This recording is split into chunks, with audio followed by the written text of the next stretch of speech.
I'll be reacting to Banished from the Heroes Party. I decide to live a quiet life in the countryside episode 2.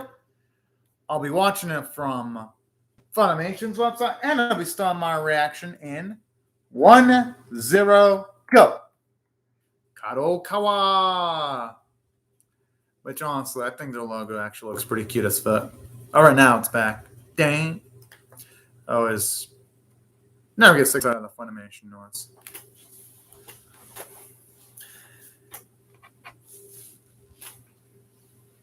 Oh.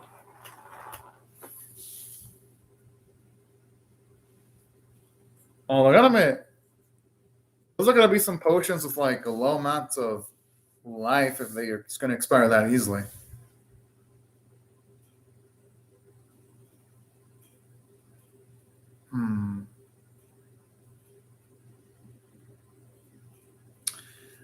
Going by that, looks like Ritz got at the very least a history with Red. At least going by the way she was talking, which I wonder if they were in the same party. No, I think there's not a chance of that being likely because she's talking towards her boy as if she has a good amount of familiarity with him. And I don't think the conversation would at least seem that casual if that were any other different case. Could be wrong, though. All right, he's kind of cute. Looks like there's even going to be some epic-looking goblins, which can't wait to see how they're going to figure into the narrative. That's a cute little crab creature. Gotta admit, some of the action shots in the opening look damn nice.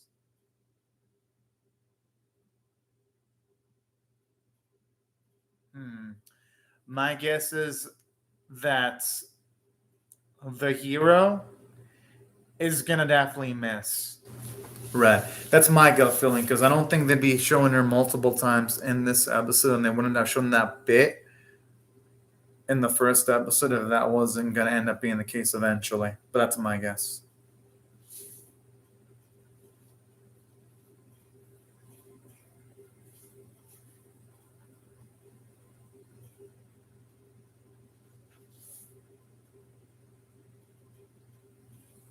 Okay, that's a pretty decent rank from the looks of things.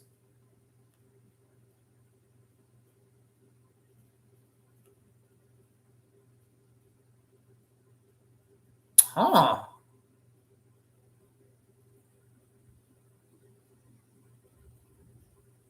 That's nice. So at least it shows you her selflessness, actually, and wanting to concede her power towards her brother to not cause a ruckus. That's actually really sweet.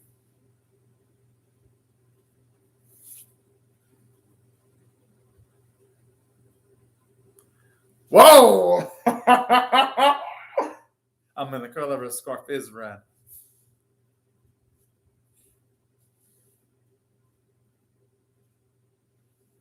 Whoa, is she imagining them to be something beyond that?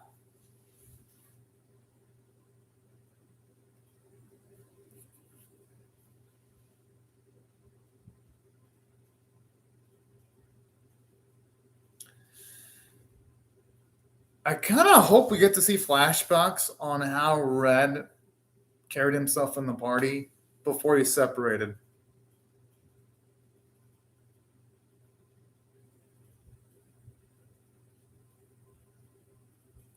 He didn't ask Rudy about it, though.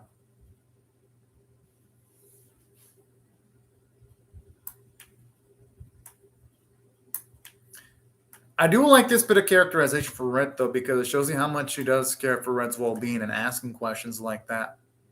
That's actually really nice. And it makes her so damn lovable, too.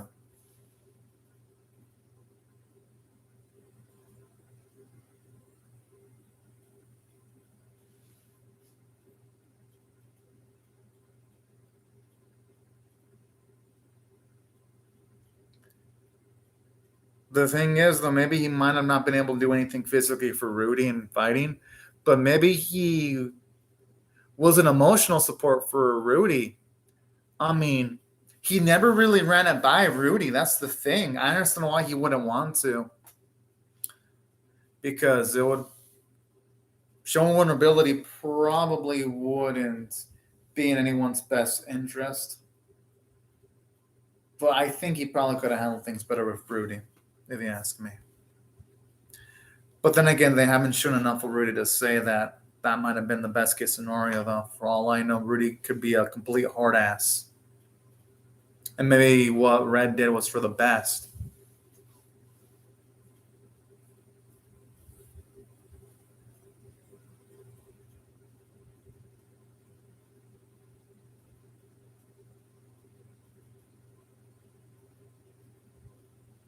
This Bali looks like it's going to be itching for a beatdown. Oh, yeah. He deserved that for trying to invade in her physical space.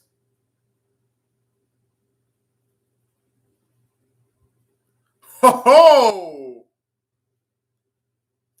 Not to say I feel sorry for the man. I don't.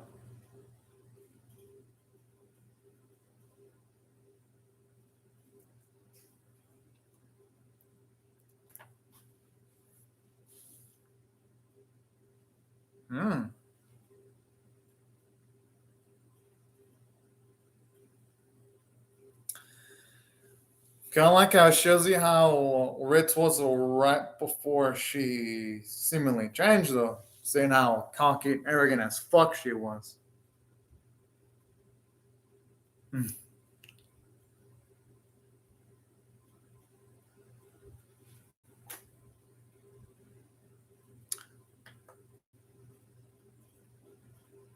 I'm assuming she's going to be defeated eventually, though, and it's going to probably come up to the hero's party to save her, probably.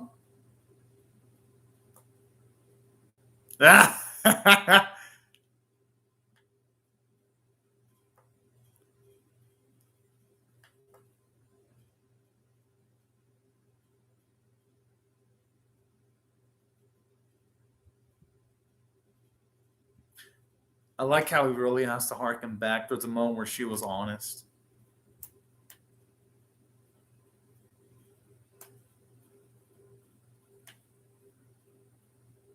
Well, I mean, the heroes, it ain't like the heroes' party is a party full of scouts. They're a party full of fighters. At least from what's been said about them, anyway, so far.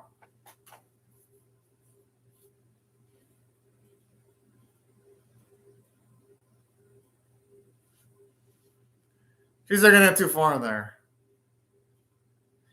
If she would have just stopped at Princess Writ. Oh! No, we actually went through with it. And I like that. It shows the maturity of Red to be able to swallow up his pride for the betterment of everyone else. That actually further. I'm just the one who wanted it. But hey, that kind of poutiness makes Red adorable in her own way, though.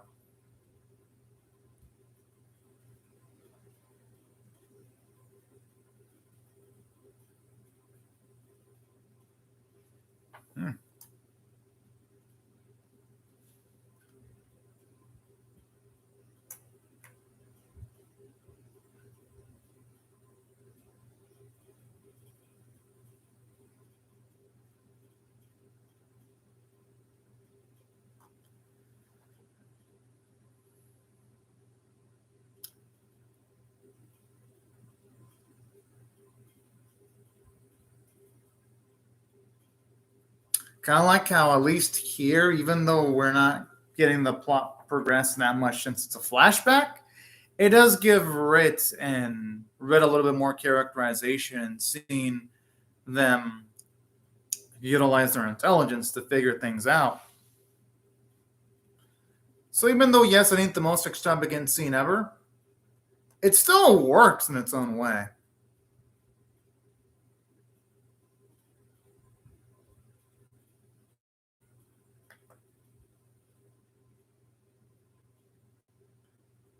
The thing is, well, there's a first time for everything.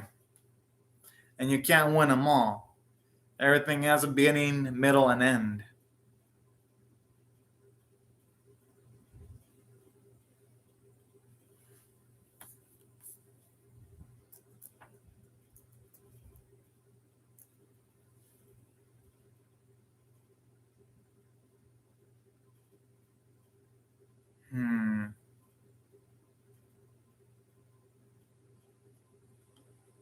The thing is that what's gonna be the use of having that power if people's lives are lost? I like how she instantly goes mollified the moment she sees those sweets. She looks like she fucking de-aged for like 8 years, and now she's back to her normal age after she ate that cookie. Damn, that's an extra load of red where you can even tease someone. He's fucking smooth. Okay, he's an everyman.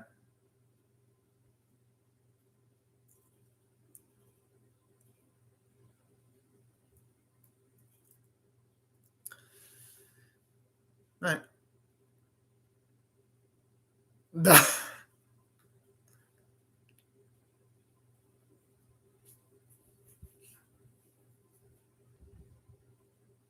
That was probably her being in tsundere mode.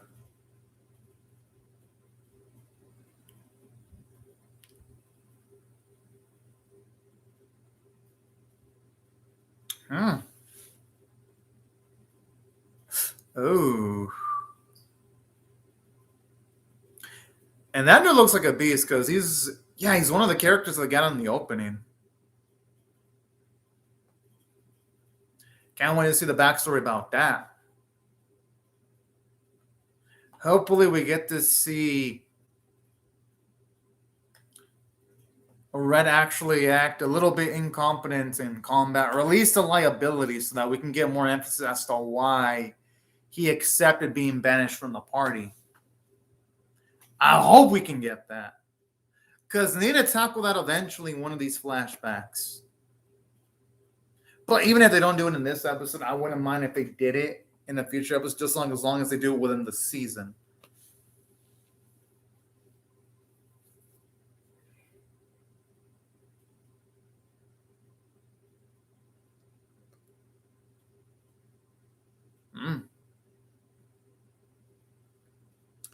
Well, I got a feeling things are going to go wrong pretty damn soon. Yeah, I had a feeling.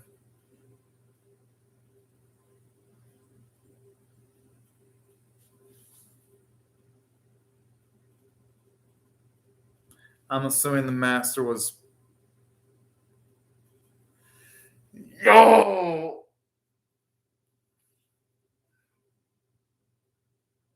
No, that is absolutely savage right there.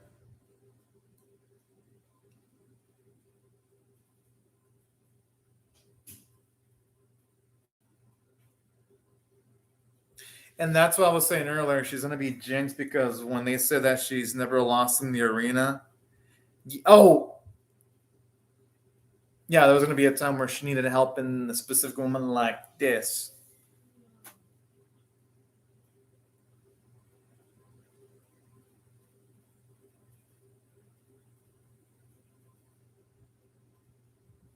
Oh, no, that's a damn good quote. It's actually nice seeing those few moments where you see Red act with absolute amounts of vitality and confidence.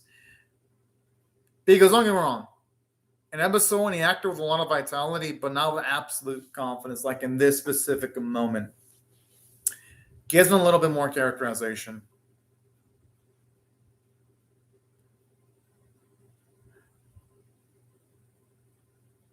Okay, now it makes sense. Okay, now that's a damn good scene. Let me explain why. It's more layered than just the hero coming to the rescue. Now I get what Red meant when he said he was a liability, because he couldn't even do any damage against the enemy. He literally had to be saved by the hero. Okay, that scene. Okay, yeah. Now that's Now that's perfectly reasonable, because you have all these casualties, and the only thing Red could have done is just block the attack.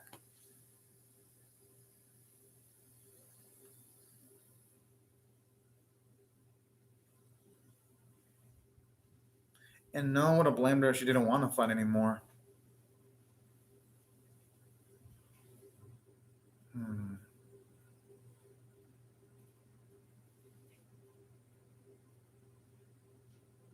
And no one blame her.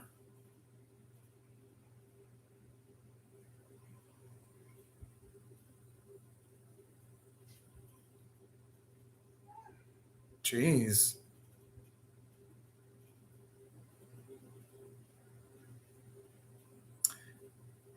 And that's what I like about the series. It's willing to tackle nice dramatic moments like this. And saying that, yes, it'd have been more interesting if this would be in, like, say, modern times in the perspective of this series and not, say, in a flashback. But hey, it's better than nothing. And it gets the point across not only of why Ritz and Ren have a good relationship, but also gives a snips as to why Red sees himself as a liability too.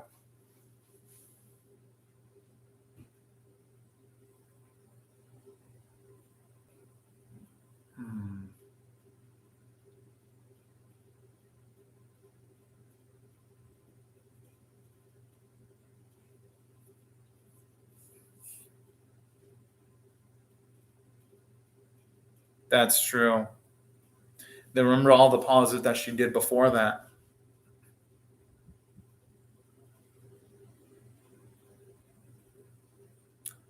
Dang, I gotta say, Red has quite a command of words there.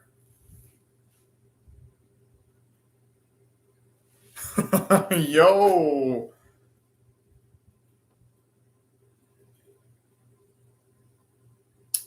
He's right, because there's no telling what's going to happen to the hero, whether she might die of sickness, accidental death that has nothing to do with combat.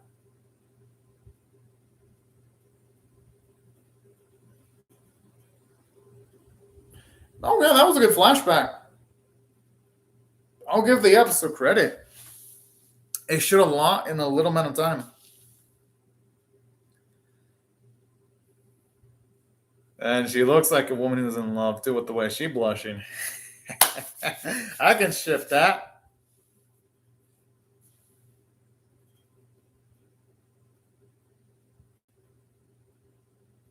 To work for free. She's got a point.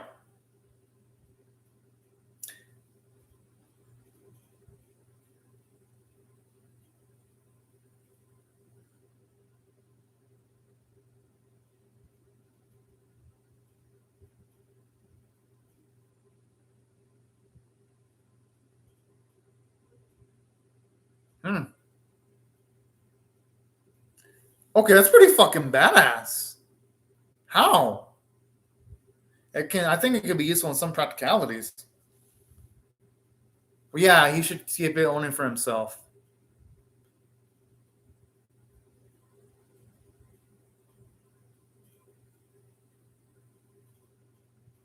Okay, no wonder why his shop is struggling to an extent. Yeah, that type of shit he should keep for himself in a rainy day. Because I feel that potion would be useful if you're trying to make multiple attack potions in a small amount of time.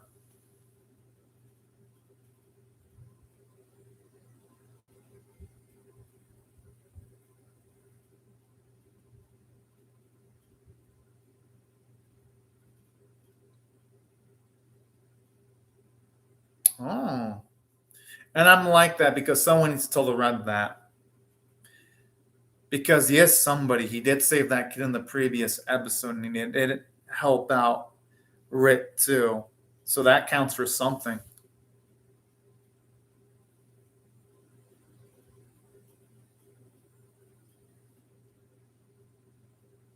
Yeah, actually, does sound like it has a lot of practical applications.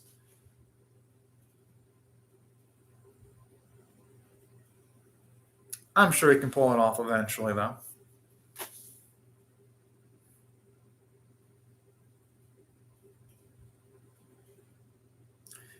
I like how Rit got her way. I don't think Rit's looking to be paid for at the moment, though.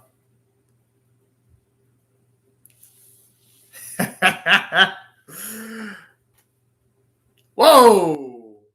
With the way she says another be apart, she might as well be proposing there in a roundabout way. I like how she looks so fucking adorable whenever she eats delicious looking food. Looks like that part of her has never changed.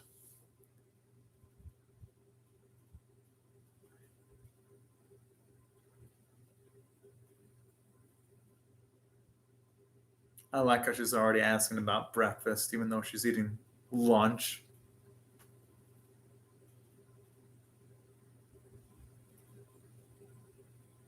Mmm.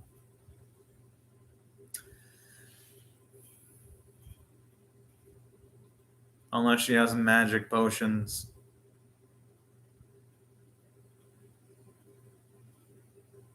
Okay. I'm sure they won't be able to bed together with each other yet, but hopefully someday.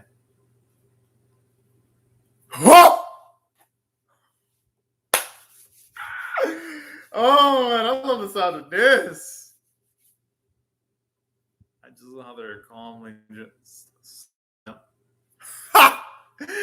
Now he's mind fucked. Okay, that reaction shot really made it.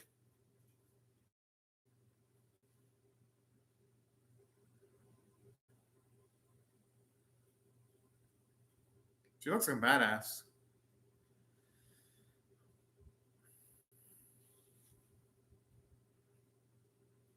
Why is this guy being a fucking dick? He doesn't have to constantly throw right under the bus. Crowley's kind of cute, the pet.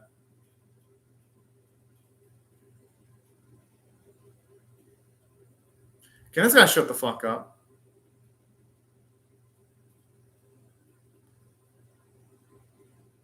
Good, I'm glad at least some of the others are talking. Who the fuck would want to listen to this dude?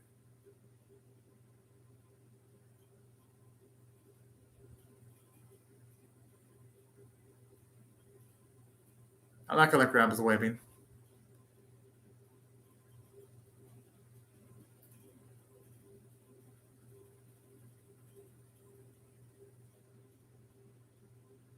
Mmm.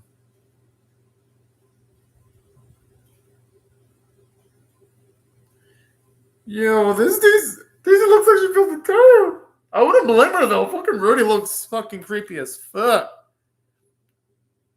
I would probably feel terrified of working with someone like that too, so I'm not gonna blame her. If anything, I'd be like, what the fuck did I get myself into going with a lady like this if I were in her spot? So yeah. I'm actually give the girl credit for still wanting to be part of that party, despite the danger levels involved. But man, this episode was good. I'm gonna actually rate this one.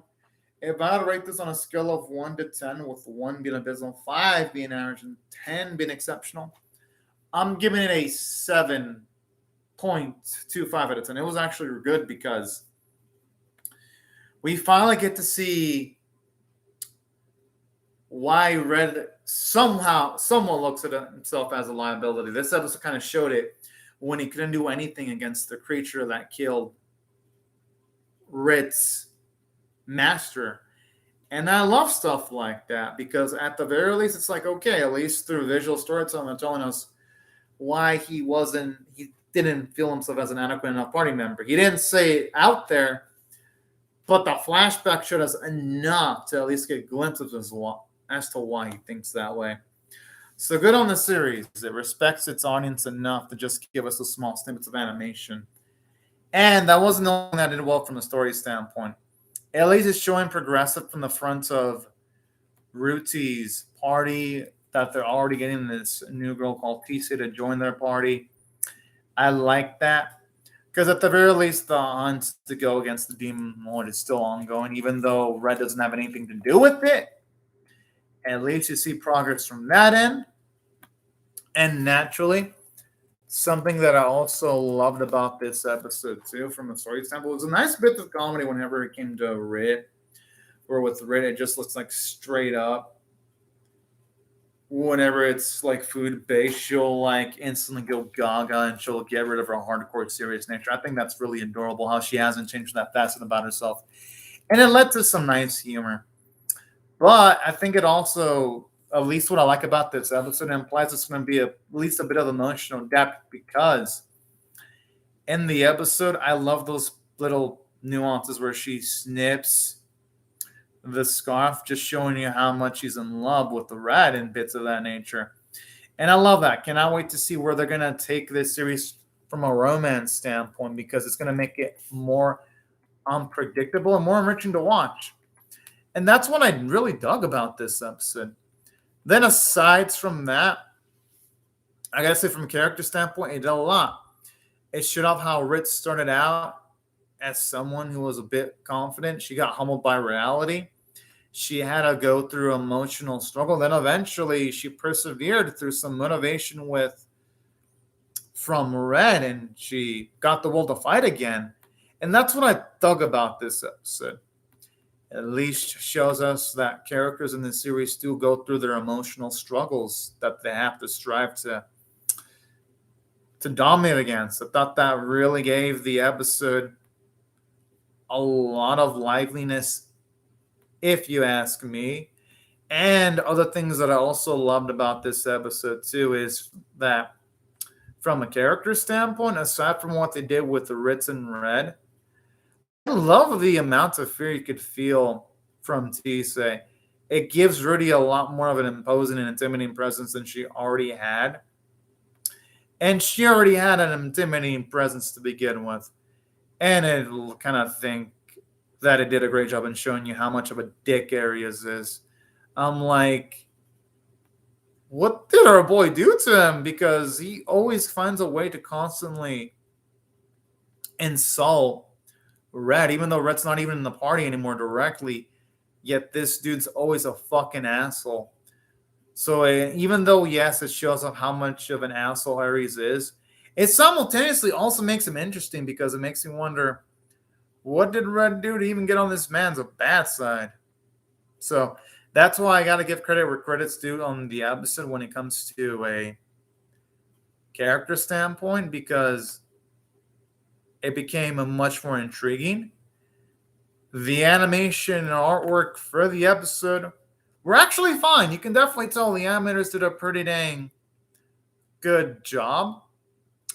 Thought the voice performances in the episode were good.